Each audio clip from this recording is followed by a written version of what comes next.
Good afternoon. On behalf of my board colleagues, I call to order the work session for the Alamance Burlington Board of Education. Today is Tuesday, March 10th. Warm welcome to those here in the auditorium, our special guests, as well as those watching online. Special welcome to Commissioner Thompson and, as always, our friends from the media. Board members, you've had an opportunity to review the agenda. Is there a motion to approve at this time? Motion to approve. Thank you, Mr. Wagner. Is there a second? Second. Thank you, Mr. Rogers. Any discussion? Hearing none, those in favor signify by saying aye. Aye. Any opposed? Motion carries 6-0.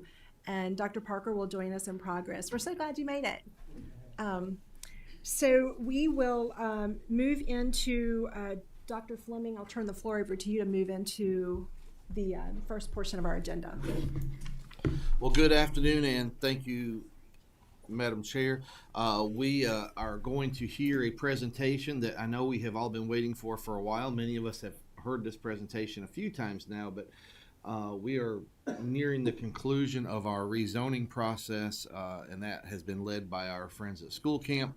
I just want to say before I introduce Mr. Palmer to come up here, it's been a pleasure to work with them through this process, and I think for those that have had advanced copies of this through either the public hearing or through the public hearing or meetings with staff and all, I think you will see that this process has ended up being a much easier process than we thought it would.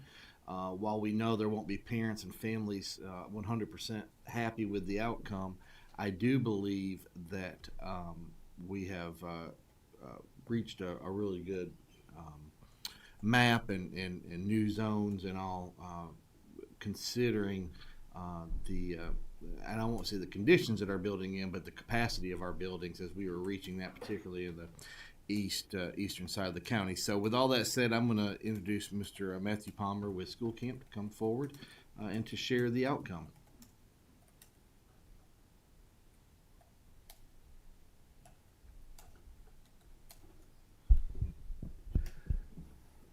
Thank you, Dr. Fleming, and good afternoon, board members. It's nice to be with you again today. Just resetting again that we were here in the boardroom meeting with you all at a work session previously in January, where we were mapping out some of the issues that the enrollment forecast that our colleagues with ORED, the Operations Research and Education Lab, presented back in August. So this has been a series of conversations from August into January into today. So today we're bringing forth some recommendations that are specifically focused on this 26-27 year with the acute issues addressed, and also begin to prepare for longer term conversations to support the district across all of your elementary, middle, and high schools. So with that, we'll get started. Next slide.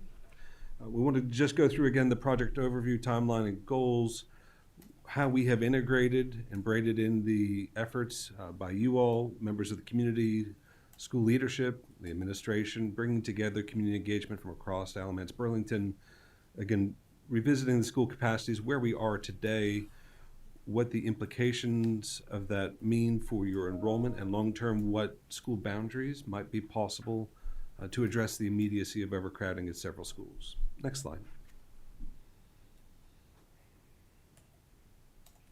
There we go. We'd like to open every one of our presentations and or meetings with a revisitation of the vision and mission for Alamance Burlington School System, and oftentimes focus within the mission statement on inclusive and supportive learning environments for all learners. That's very much what we're trying to do through facility planning and enrollment planning. Next slide. Big picture, we are here at NC State in support of you all as district staff and leadership. We're public servants. We're a public planning practice that is centrally focused on students in North Carolina, ensuring we have safe, welcoming learning environments for our kids, access to high quality instruction, reasonable class sizes in accordance with state legislature on class size, and recognizing and supporting that strong sense of belonging, continuity, and ultimately community within your schools. Next slide. This is a summary, a bit of why we're presenting before you today. We felt it was important to lead with what the information tells us. In 5 years, we've got an additional 1,000 students enrolling in Alamance Burlington school system by the year 2030. And in 10 years, that's 3,000 additional students. Currently today, you have elementary school students split across multiple campuses as a near-term tactical solution to overcrowding. At the same time, you've got pre-K and exceptional child classrooms in and throughout the district. So we're looking at this from both perspectives. What does the enrollment data say? And what do your buildings say? And how can we right-size those two inputs? It is important to say today, and I'm sure that we'll talk about it moving forward, that in the year 2030, the district as a whole will be out of elementary school seats for capacity. That is relevant because it's going to take the time between now and the year 2030 to get ready to enhance your portfolio of what the buildings can support. Long-term, big picture, when we can support students near where they live, it's going to enhance the sustainability of the district, not just from an enrollment perspective, but a facilities and ultimately even a transportation perspective. These are interconnected threads that comprise the overall experience for your children and the way that we operate school systems in North Carolina. We've also made the intentional effort on sort of request of both the board and the administration to make sure that this is led with transparency, that the pathway is clear, and you'll see those deposits in our work that we'll discuss here with community engagement. Next slide. We have made every intentional effort to take a complex problem. You have smaller, older schools and a booming student enrollment base. Those two things need to be kind of looked at in conjunction with one another, but in a two-phase process. Phase one is looking at responsible school boundaries for the 26-27 academic year. That is also putting you in position so that over the next few years, you can grow into the remaining capacities that you have. At the same time, by the year 2030, you will need more seats. So that can be achieved a couple means through renovations and additions, but also looking at new schools in the district. We are positioned to help with that work as well, but right now we're going to focus on phase one, boundaries for 26-27, and make sure that what we're bringing you is putting you in a good long-term position until we can get additional resources. Next slide.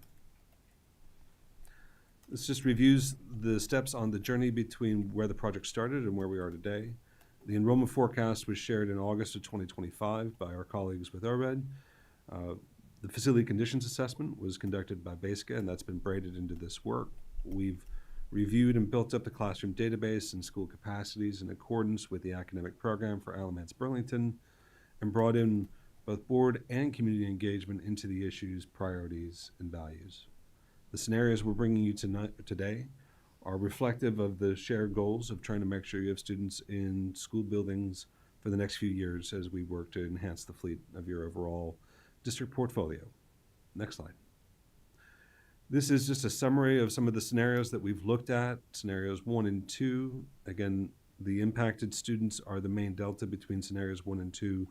The inclusion in scenario 1 of adjustments at Holt, and the inclusion in scenario 2 of Altima Hollow Sippy in the northwest corner of the district. All other scenario comparisons are stable, so you're really able to see that in the clearest way possible we could have in a summary slide. We'll talk about the math behind this in a moment.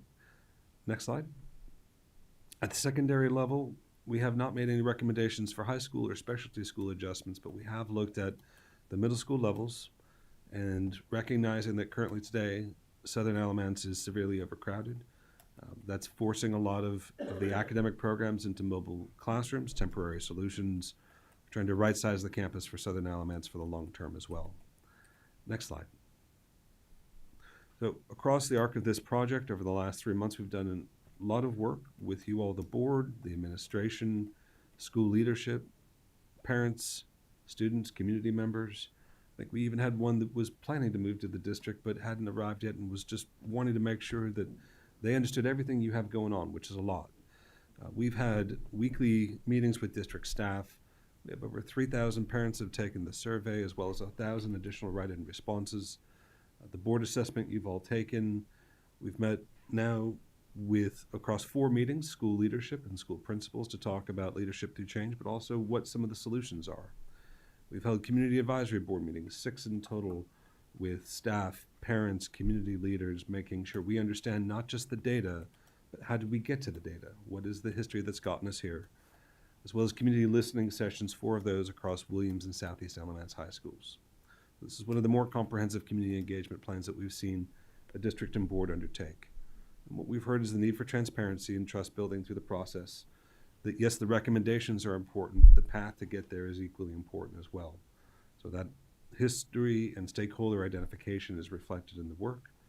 On the next slide, just want to talk about some of the challenges that we've heard and we begin to understood through phase 1 and phase 2. And phase 1 is looking at school boundaries for 26-27. Some of the things we can do with boundaries include balancing enrollment with the size of your schools, shortening ride times, and ensuring we have equal access to EC and pre-K programs. At the same time, when and where possible, reducing the reliance on mobile classrooms. That is all to buy a little time because phase 2, the facility master plan, is essential moving forward. Not only is there a need for modernizing, renovating, and upfitting your existing schools, there is the need as well for additional capacity across the district. That can assist some with some of the deferred maintenance costs that are out there with regards to the facility conditions assessment. But again, those building enhancements and improvements are going to need to be part of a broader conversation with the facility master plan. At the same time, I want to just state that some of the challenges that were identified by the board and the community, such as not having enough bus drivers or staff retention, when we talk about school buildings, those are also not just learning environments, those are working environments. The length of the bus ride adds to the stress of the trip itself. So when we look at this from a comprehensive, or what we call a systems planning lens, we're not just looking at enrollment or transportation or facilities. It's the question, how do they braid together for your staff and your families and your students? Next slide.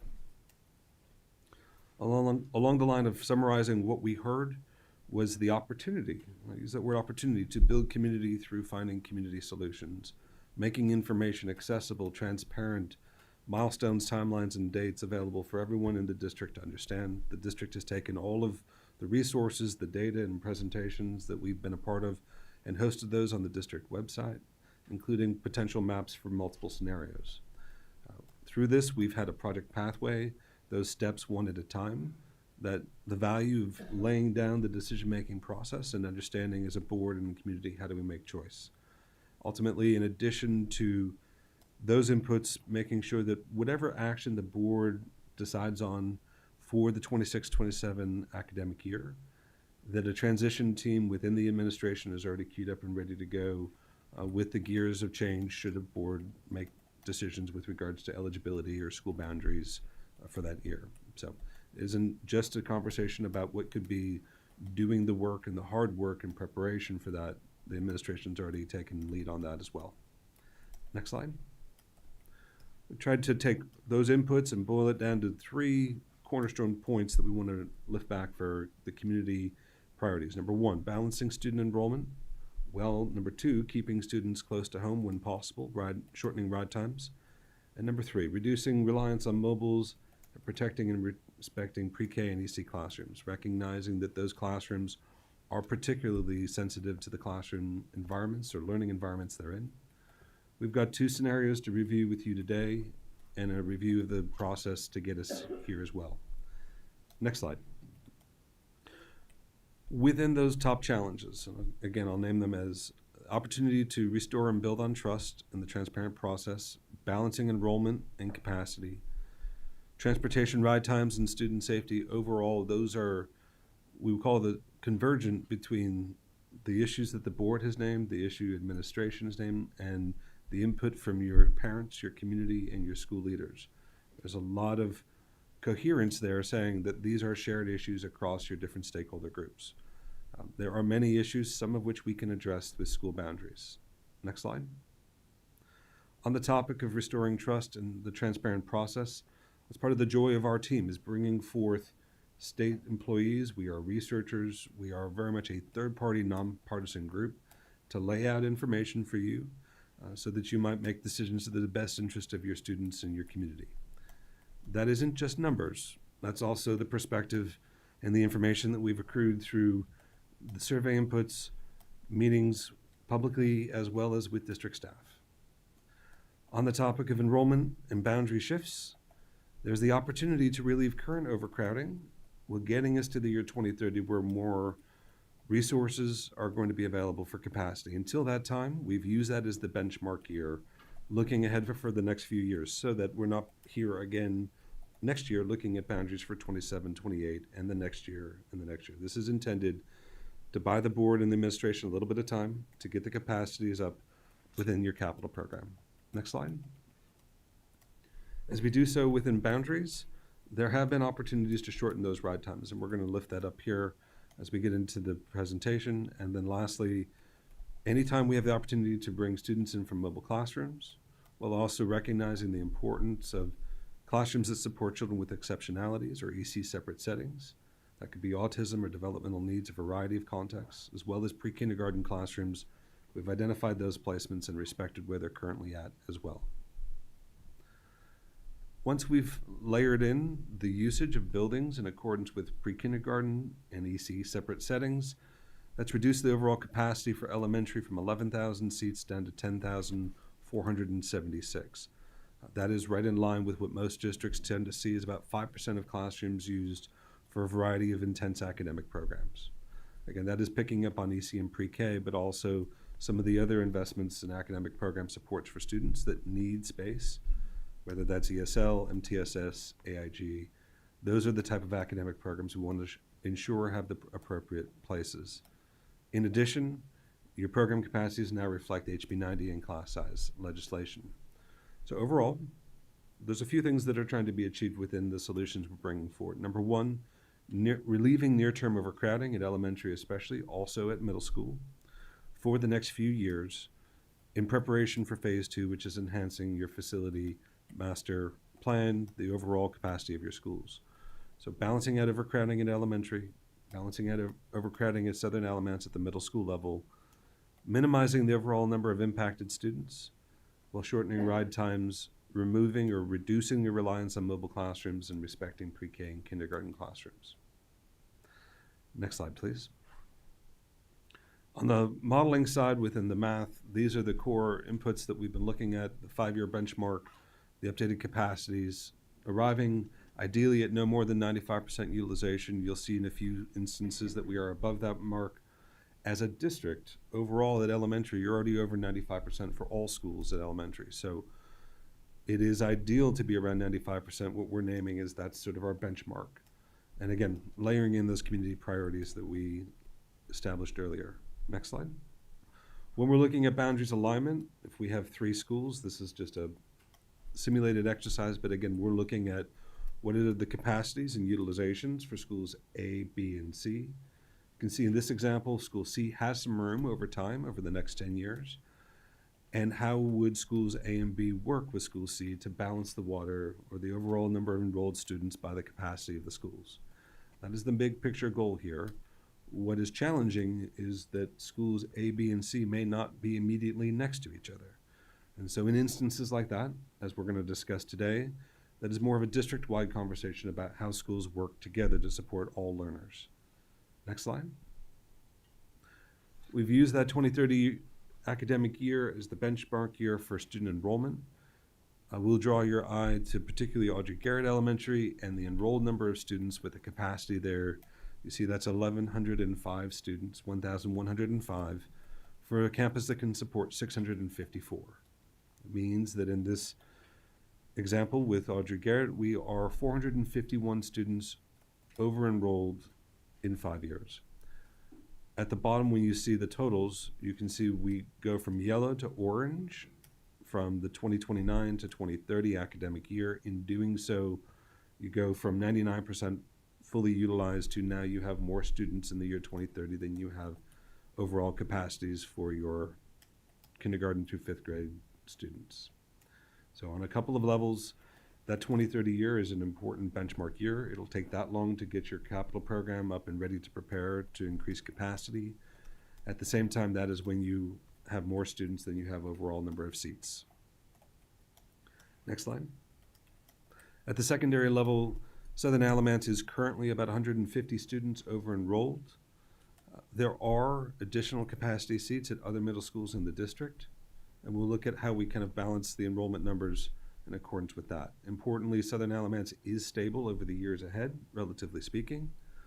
But it is the overall goal to balance out the students and the schools that you see in the color schema there in the legend. So green is less than 95%, yellow is 95 to 100%, orange is over 100%, and red is deeply over-enrolled at 105% or greater. Next slide. The information in this map is trying to show in the year 2030 how many additional seats in the plus or the negative will we have in relationship to the enrolled students that are forecasted. We'll use the example of Garrett Elementary School here, that in 2030 it is a negative 451, or 451 students more than the school can hold. Alexander Wilson is a negative 40, meaning that 40 students more than the school can hold. There are some schools that have a plus sign. Pleasant Grove has 66 available seats. South Mebane has 109. The overall effort here is to optimize the change in boundaries or geographic lines so that in 5 years you are within a relatively acceptable tolerance of enrollment and capacity, recognizing that across the district, if this were a large bedsheet, it is very tight. You're already using all of your resources. Now you're taking sort of the remaining options that you have when we look at these scenarios. On the next slide, we'll look at the southern portion of the county, and you can see Jordan with 142 available seats and Holt with 83. Okay, we'll get into the scenarios and review what those look like. Next slide. In scenario 1, you can see that this is a district-wide look. Those schools that have been included are those schools that have available capacity and or are severely over-enrolled. We have not included schools that the schools not included have a white background. Those that have been recommended for adjustment have a color scheme. The blue outline is the existing school boundaries, and the underlying polygon colors are the new recommended school boundaries for scenario 1. Here you can see some of our deep red schools now coming back to that 95 to 105% range, trying to keep things in the green, yellow, or orange as much as we can out of deep red. In this scenario, that reduces the overall number of red schools from 7 down to 3. In scenario 2, we have less impacted students, whereas in scenario 1 there was 820. Here there's 770. There is less relief in the immediate sense for some of the schools that are over-enrolled, but they are less severely overcrowded. The main difference, again, between scenario 1 and 2 is the inclusion of Holt in scenario 1 and the inclusion of Altamaha Mississippi in scenario 2. All of the schools are static. Next slide. This just gives you an illustrative example of what that looks like between scenario 1 and 2. So we've looked at it geographically. On the next slide, we'll look at it from a data perspective. And go ahead and touch one more on the slide sequencing. There we go. So at baseline utilization, again, that is on the assumption that no changes occur between now and the year 2030. What does the utilization rates look like by school? And you can see Garrett there being negative 169%, or that is to say 69% over-enrolled. Under scenario 1, you see the reduction in the number of red schools from 7 to 3. And in scenario 2, from 7 to 6, but the severity of the over-enrollment is not as steep.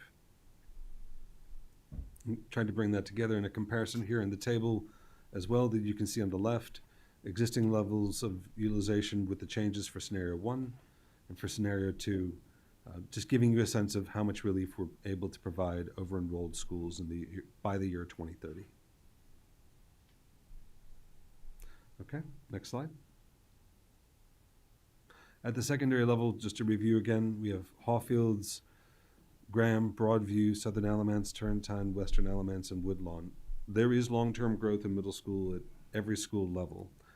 But in the next 5 years, there is additional capacity available at Broadview and Graham that could support Southern Alamance. I'll show you what that looks like here on scenario 1 for middle school. Next slide. So you can see the map. The existing yellow lines are the middle school boundaries.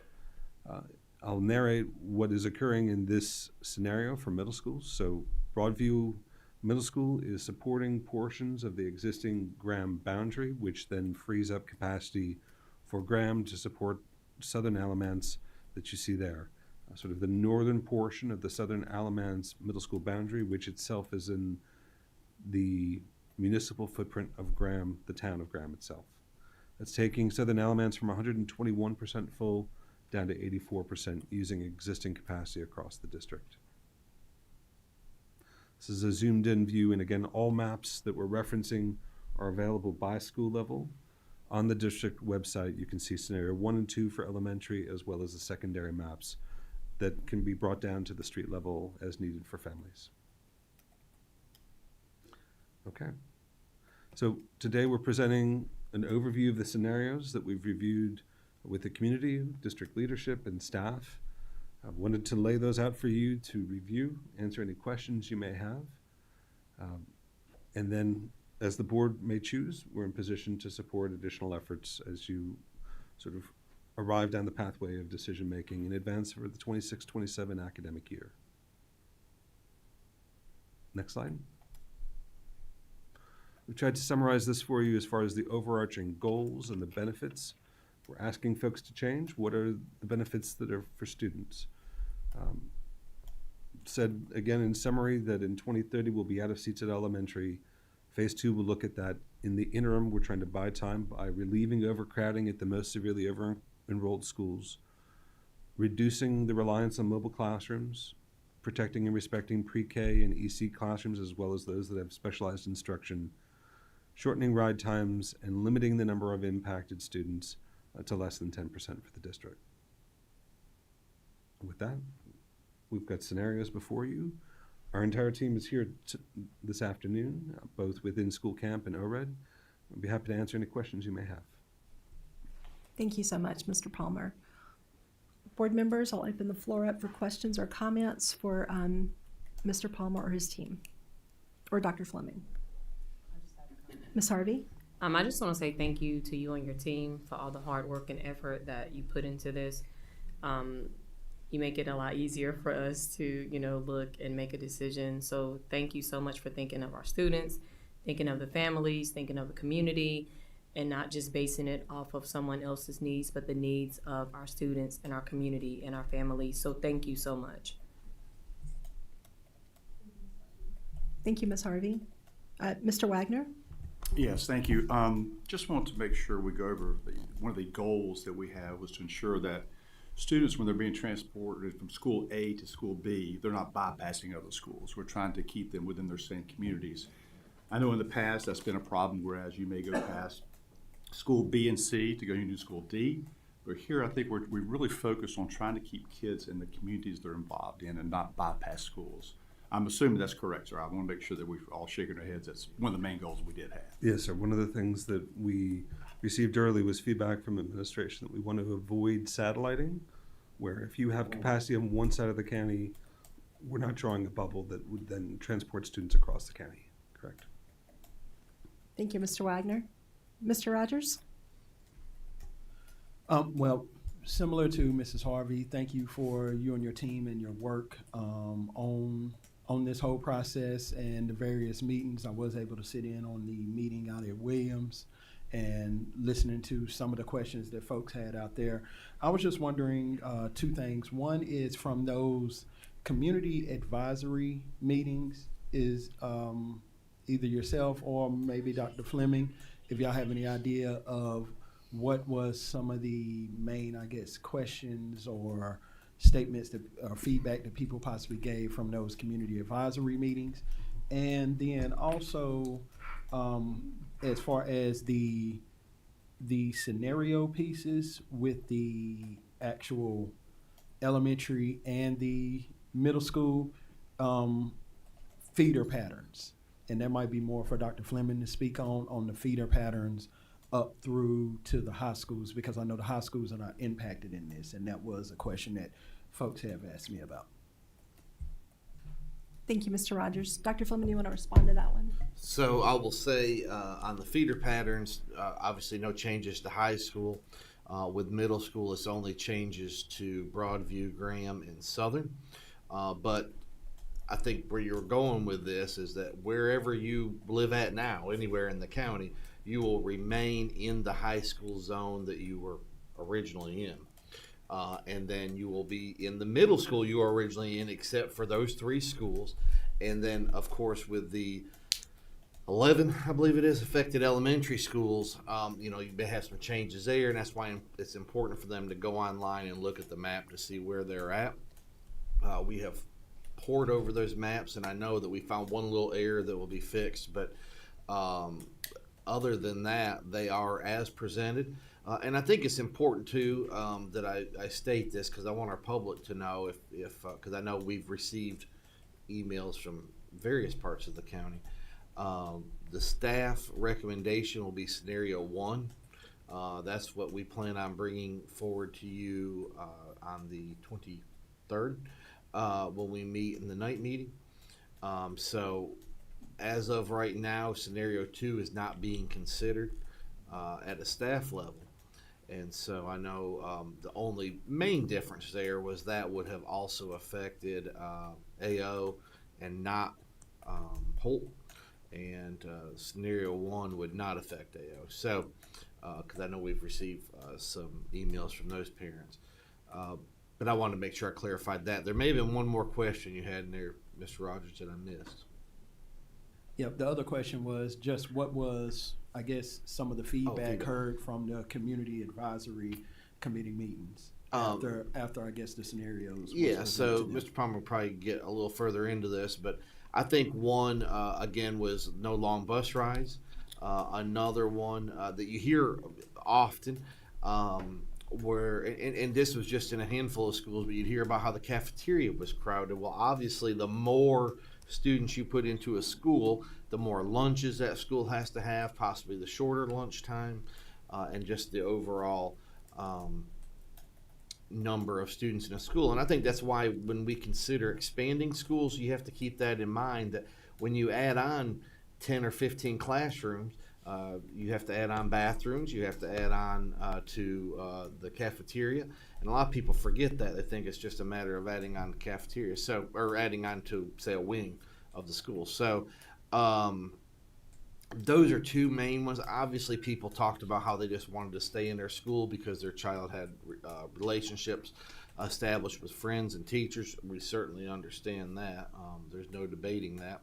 I think the difficult part of that is, though, okay, if you stay at this school, who would you pick to move out of the school so that you could stay there? Obviously, no one wants that task to name that group that would have to move out. And so I appreciate the methodical and I'm going to say probably quantitative way that ORED works in determining this. But those are some of the biggest areas of concern. And I think there were several noted though in the initial meetings. Mm-hmm. Yeah. And Dr. Fleming, just to add on to your comments there, I think we did hear just some questions about process and implementation. Mm-hmm. That's right. Right. Thinking through how will decisions be made by the board, and especially as we've come back to that advisory board meeting several different times, we've gotten a lot of comments of affirmation and appreciation for laying out a pathway that is accessible. And secondarily, to go with that, just as we go into change, will implementation work? Right. That's one of the other questions, understandably, that stakeholders have, is when we're looking at a change, what will be the benefit and what will it take to implement it? And so we're already working, as I said, with the administration on both of those dimensions, especially now. We're through kind of the data assemblage. We're laying it out for you all to make your decisions. If a board vote does occur, the implementation side was another feedback question, and we're working with staff on that as well. And I think it's important too. You hear a lot about trust and transparency. We heard that, but I will say I've done past work with the ORED school camp folks, not at this capacity, but this was probably the most transparent process I've seen. They didn't, they didn't go in and ask us what roads we wanted here, there, or anywhere. I don't think they asked any of you guys that. So I mean, it was one where they took the idea or took the concerns from the community, went back into the lab, as they call it. We need a lab, by the way. I want to tell everybody we're working in the lab. But took that back to the lab. They worked on it in Raleigh and came back with maps. And like I said, it was not a, they didn't call every day and say, is it okay for this road or not okay for that road? And my understanding is that may have been around a little bit the last time. So appreciate their professional work in this. Thank you, Dr. Fleming. Mr. Rogers, and then we'll go to Dr. Hall. Yep, and just my last thing is more of a comment, I guess, / question. But I thank you too on the scenarios of, I guess, it's a complex process, but also breaking it down into 2 scenarios versus maybe 5 scenarios or different things, because I wasn't on the board in the last process, but I know it started getting taxing on the board, and I think staff, when more and more plans kept coming out. So I do appreciate the fact of just at the elementary, the 2 scenarios, and then at the middle school level, the 1 scenario. And I guess just a question on, in y'all's process, how did it just come to being 2 scenarios versus maybe like 3 or 4? Mm-hmm. I think one of the inputs that we got was, we go back to the constraints and we call them the parameters of what we're trying to achieve. And once we're layering that in, looking at transportation, impacted students, enrollment, capacities, special programs, all of that loads into sort of a critical path for decision making. So ultimately, our goal was to provide multiple ways to get to the objective, which was to reduce the severe overcrowding. This was the scenario that came forward with the most, I would say, the most good, with the least change. One of the main inputs there, and Dr. Fleming mentioned it as well, was really, if first and foremostly, if there was a change that the district was asking for families to make, would it benefit either their child or the district, all children? And so there are some schools that are not having boundary adjustments at elementary school level, in part because they themselves either are having their enrollment is already completely full, and or change there would mean longer transportation routes. So really taking the community values and the board values and priorities and bringing that into a recommendation led us down to really the 2 scenarios that we shared with you for elementary. All right, thank you very much. Thank you, Mr. Rogers. Dr. Hall? I have a comment and a question, and then probably another comment after that. But my first comment is echoing much of what was said here today about this process and the trust and transparency. I think really we're all really happy with the way that played out. I also appreciate you mentioned the systems planning lens that's used here, right? I think the changes that have been proposed are really centered on our mission of what we're trying to do as far as provide an inclusive and supportive learning environment. I'll add safe in there also. I think by making these adjustments, reducing overcrowding is going to just provide a safer environment for everybody, and hopefully that will lead to a learning environment. And then my question is a little bit more of a clarification. I know that you'd sort of lumped in sort of mobile classrooms along with existing pre-K and EC classrooms. With the pre-K and EC classrooms, is that really just making sure that they're maintained in those schools, or is it thinking about those specific students who might be moved from one school to the other? It was very much to maintain the existing placements and assignments, recognizing that those 2 student populations are assigned to those classrooms with a non-geographic eligibility lens. Yeah. So a boundary for a 3rd grader would be much more saying this would be your eligible school. For EC and pre-K placements, we recognize that is a district administrative level placement. And that's really what I just want to make sure that, for those students, that things are in place so that they can continue to be successful if for some reason they had to be moved. But if we can maintain those relationships in those places, I think that's really helpful. And then my last comment is, I was talking with a colleague, and he was asking about how the school board was going. I said, we're doing rezoning. He goes, yeah, I'm sorry. It's like, because he's everybody knows what happened and some of the things that happened for the last one. But he was actually referring to the one before that happened before that. And he was telling me the story where his daughter was in elementary and got moved, and the boundaries got moved, and she moved to high school or elementary schools. And they were really concerned because they liked where they were. But then he tells the story how